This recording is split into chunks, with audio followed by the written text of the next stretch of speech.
So the market sentiment is so low for Tesla, but it's rocketing higher in after hours after reporting earnings. So what is going on? So let me tell you, it's all because of the earnings call. When you sold Tesla, bought Meta, and sold Google before earnings, yes, sir. Let's go. Missed them all. You missed them all. Yeah. Jesus. That's so cute. There has been so much FUD, fake news, real news, and bad delivery numbers that have just been baked into the sentiment overall. It's just been pounded. This year to date alone, it's still down 32%, and that's after the 16% spike. The 1 year is actually up 5%, but it definitely looks like it's still on that downward spiral. And it has just, the sentiment is so low. Even the bullish of the bulls on Twitter and on here on YouTube have just been like, okay, whatever, I'm out. This is really annoying. Because when you have a bull run in the whole market and Tesla stock just continues to go down, it's very wearing on even the most bullish of the bulls. Tesla missed earnings and went up 16%, while Meta beat earnings like crazy and went down 13%. Let's talk about it. So the results versus expectations for Tesla, and what in the world is going on here? It missed revenue estimate by 4.3%, missed EBIT estimates by 24%, missed GAAP EPS estimates by 8 cents, beat GPM estimate by 8 bips, sharply missed auto GPM ex credit estimates. Now, for the 3-year CAGR, for a company in retrospect is supposed to grow 50%, it's averaging around the range of 27 to 34% of revenue, auto revenue, cars produced and cars delivered.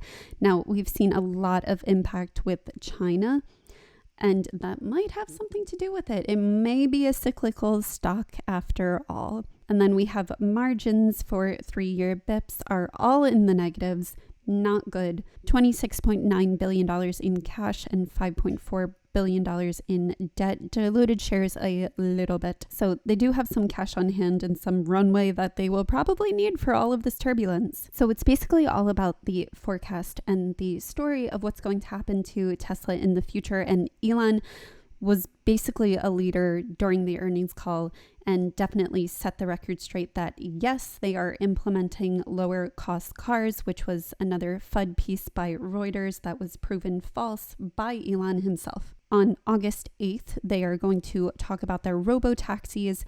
And then third of all, they are going to solve the problem of autonomy. And this was all during the earnings call that Elon spoke about. In Tesla's investor relations, they say, while many are pulling back on their investments in EVs, we are investing in future growth.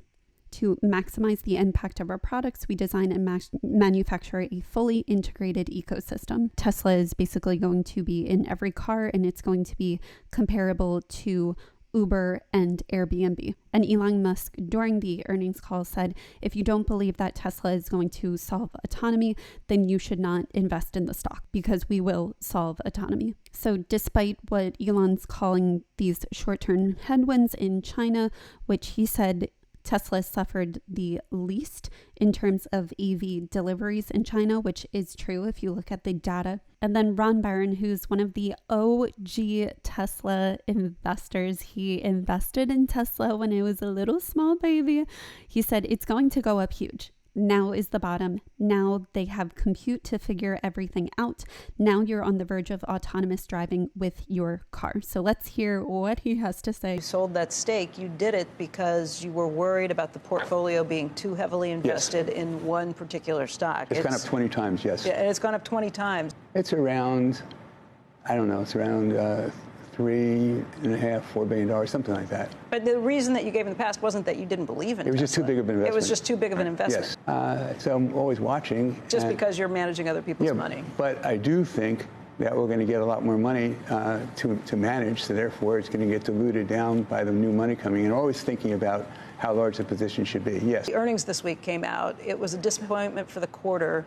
It was the worst cash flow quarter that the company's seen in its history, but the stock was up 12% because Elon started talking about what he sees in the future and the idea of bringing out cheaper cars to go through these things. Where do you stand? So I know Joe's not a big believer in electric cars because he likes his Porsche. But I think all the cars are going to be electric, and I think this hybrid is just a sort of a holding off action so the automobile companies don't have to lose money on the electric cars. But the electric cars, I think, is going to be all the cars 10, 15 years from now.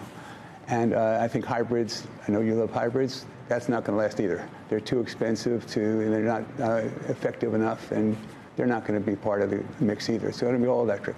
The reason the stock is down is not because of the quarter. The reason the stock is down... Well, the stock's up because of the stuff that he said. Well, the stock's down so much. Well, it's down 35% year to date. It's down 1%, or it's up 1% over the course of the last year. Yeah, it's not so exciting to be up 1% in a year when everything is, the market is so strong.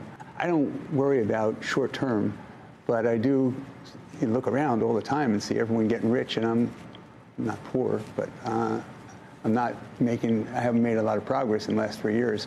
So therefore, I think it's like a rubber band. I'm going to catch up again. So what I think about the reason the stock is down is because people were concerned that he was going to abandon the idea of having a low-cost car and go all into robo-taxis. That's the reason the stock is down. And then there was a report in Reuters said he's canceling this new factory that's going to make low-cost cars, $25,000 cars, competition from China. So there's only one company in China that's profitable, by the way. That's BYD, Warren's company. That's a company that makes $1 billion a quarter, and our company makes $4 billion a quarter. No one else makes money. Ford loses so much. General Motors, everyone loses money on this. It's much more complicated to make these cars. It's interesting. I was talking yesterday about motors. So motors in a car cost $5,000 a car.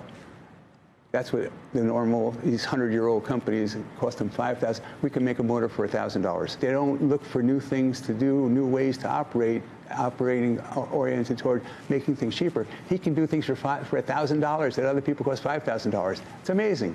That's if he wanted to be an electric car, a gasoline car company.